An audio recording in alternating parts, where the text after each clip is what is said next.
Stéphane Le Foll, bonjour. Bonjour. En quoi l'hydrogène est-il le futur de la mobilité? D'abord, c'est le futur de la mobilité. En tout cas, c'est une partie d'une solution du futur pour la décarbonation de nos modèles de développement, de notre énergie. Pour une raison souvent oubliée, c'est que les énergies renouvelables sont souvent intermittentes et il faut pouvoir stocker de l'énergie quand on en produit.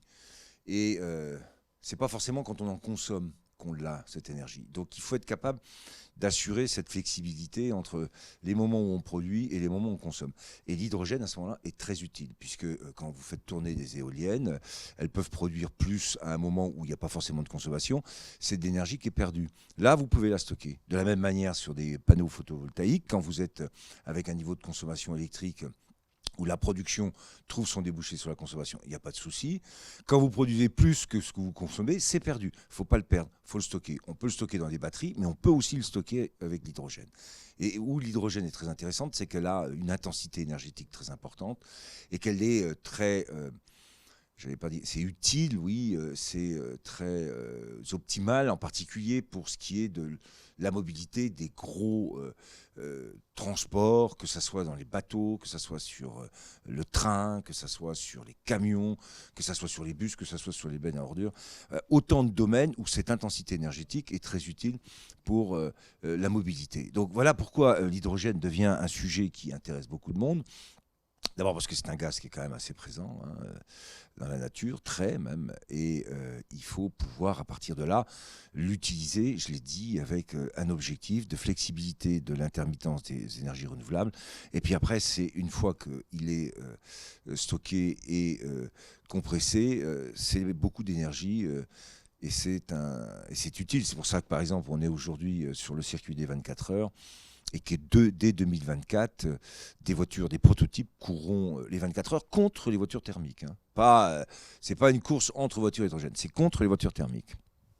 Et alors quel est le rôle des élus, des pouvoirs publics et des collectivités territoriales? C'est ce que je disais ce matin, ou ce que je souhaiterais rappeler, c'est d'être des amorceurs des nouvelles filières. S'il n'y a pas les collectivités, on cherche d'abord la rentabilité pour investir.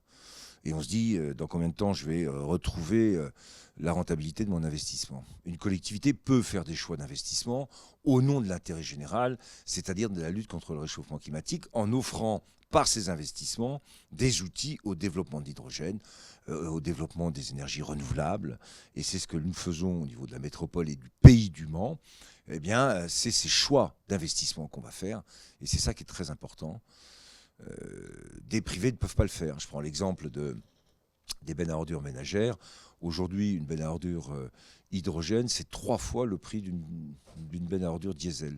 Bon. On va le faire parce qu'on va lancer un processus qui va permettre à des industriels de se mettre à produire plus de bennes à ordures ménagères et de faire baisser du coup le prix de ces camions, parce qu'en fait c'est quand même que des camions. Et une fois que ce processus industriel va être enclenché, le prix va baisser et ça sera à ce moment-là disponible pour d'autres qui pourront à ce moment-là faire des investissements. Donc on est là pour amorcer des écosystèmes, pour mettre en place des infrastructures, pour répondre en fait à la lutte contre le réchauffement climatique. Et la pandémie, est-ce qu'elle a un peu fait changer les choses? Est-ce qu'elle a ralenti la dynamique? Est-ce qu'elle a relancé la dynamique La pandémie, non, je crois pas. Je pense que la pandémie, il y a eu d'autres impacts très importants sur les modèles de consommation probablement, on verra ça plus tard, sur moins de mobilité et des mobilités de changement de logement avec le télétravail, et on s'en aperçoit ici au Mans, beaucoup de gens quittent la région parisienne, ça c'est des impacts très forts. Après sur les structures de la décarbonation de notre énergie, je ne crois pas, le processus était engagé avant et le processus doit se poursuivre après, c'est un enjeu majeur et ça ne change pas grand-chose, enfin à mon sens aujourd'hui. Merci beaucoup. Merci à vous.